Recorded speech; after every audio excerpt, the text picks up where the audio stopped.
future really focuses on the fact that as a homeschool program, we're in our 30th year. There's always transition in ministry that reaches the prospects of going on to the next level. So obviously a new generation is coming. It's a really important time for us to just pause and say, hey, we've been serving the Lord under the whole concept of family and treasuring God's design for the family. So it's God's design in our family. So we're building the future with that respect of, how do we get to that next stage? If there's a heritage, it's God's heritage. He's chosen to want to do something special with family. It's his plan. And I'm surrounded with the board trustees, the school board. Everyone really is sensing that what's here of value that glorifies God is worthy of paying attention and asking and answering the question, how do we take it to the next level, to the next generation? There's a continuation of the vision, treasuring God's design for the family.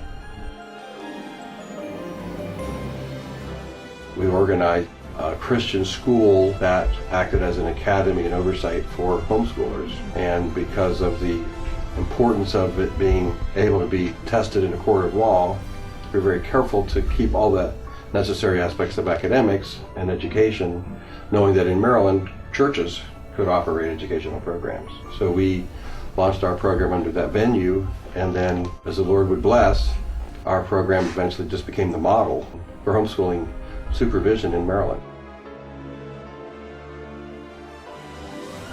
We have 3 associate schools that are members of the Walkersville school system. We have 2 in Korea and 1 in the Philippines. And those are encouraging aspects. I'm a little older now, and I have these younger families in America and my own family, and then these young Asian families wanting to have a vision for God's design for the family and how to homeschool under that venue. In the really, really beautiful Sabillasville Valley, there's this 3-acre property. The church building itself is all brick and stone, really well-built structure. It has an existing sanctuary upstairs that will seat a little over 200, which is great for our purposes of size. It has downstairs, it has a full commercial kitchen for fellowship meals and the like. Also, we're going to be bringing in a modular office space, and currently our office space around 3,000 square foot, but the modular office space will be about 3,300 square foot. We're hoping to put a full-size basement under it. So we'll basically double the office space size, and we'll have a larger fellowship hall downstairs for some usage. The property itself being 3 acres, it's pretty much wide open.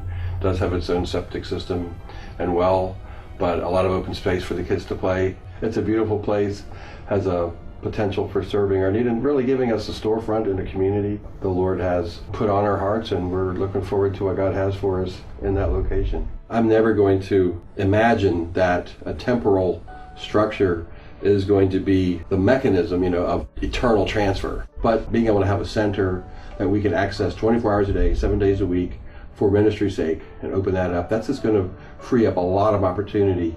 Plus to having an expansive office space. Many of the new projects that we're working on are going to need office space, they're going to need place, so it's going to be a place that we can use like a tool. God's greatest interest is that these individual families bring forth children that have a spiritual heritage that reaches all the way to eternity. So it encompasses the widest swath.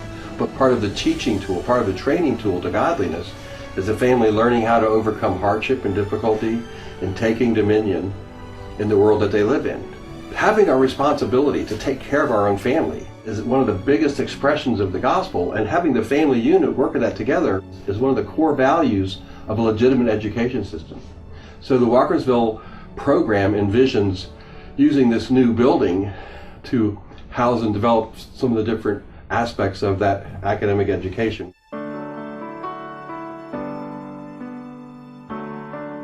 1 Thessalonians 4:11 is really the academic platform for Walkersville, where Paul simply describes we're to study to be quiet. That's the King James.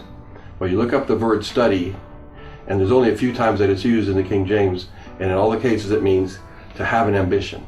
Make it your ambition to lead a quiet life, to mind your own business, work with your hands just like we showed you, so that you'll have a testimony to those that are outside, and you'll not be dependent on anyone.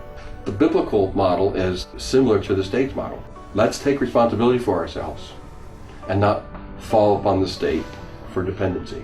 And I truly believe kids thrive when they learn how to work, and especially when they get to work alongside dad.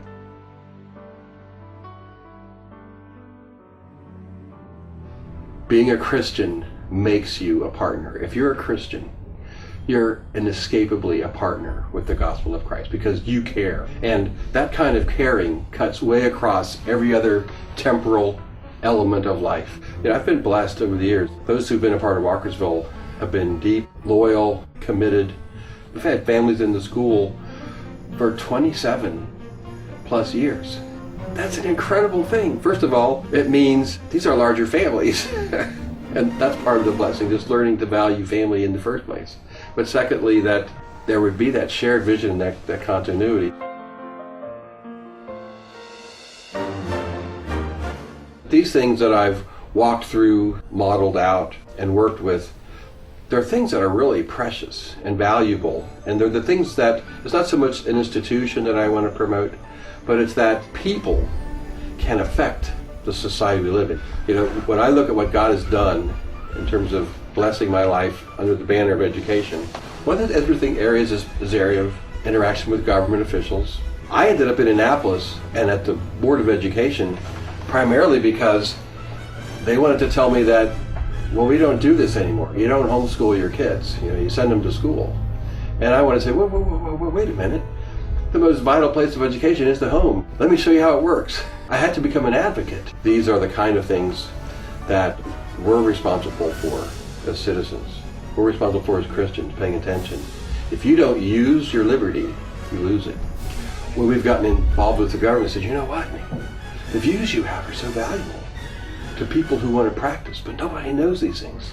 So I've had state government officials encourage me, why don't you organize so that you can teach the culture a new and a different way. Teach them about biblical discipline. I remember one bill that they were trying to fine churches for spanking children, and when we finished discussing all the elements of the bill, I wrote up state policy as far as the regulation, and then they had me write a template for pastors, how to establish a biblical discipline in a church to encourage proper discipline at home and in the church. And the part of when a church comes in, they give the information, here's a model.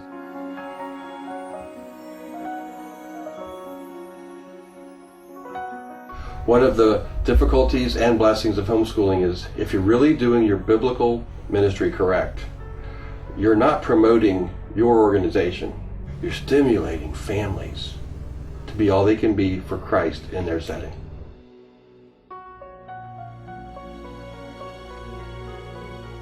What do you think the Lord would have you do? I want to thank you for what you have done over the years and presently, and ask you to pray. What would the Lord have you do now? The future's around the corner, and this ministry is only ever going to be an association of those who share the vision and share the passion. Your participation has given us opportunity, encouragement, and a sense of validation that this is the ministry that God has chosen to bless us in as we serve His purpose in the family, reaching out for the kingdom of God. I believe there are lots of opportunities right around the corner. We need team members and helpers at every level. We also need finances for this immediate capital project. Prayerfully consider, does God have something for you to do, to share in? Ask Him. We're delighted to have those helping, and we're seeking the Lord to get to that next stage. I'd love to have you part of the team. God bless.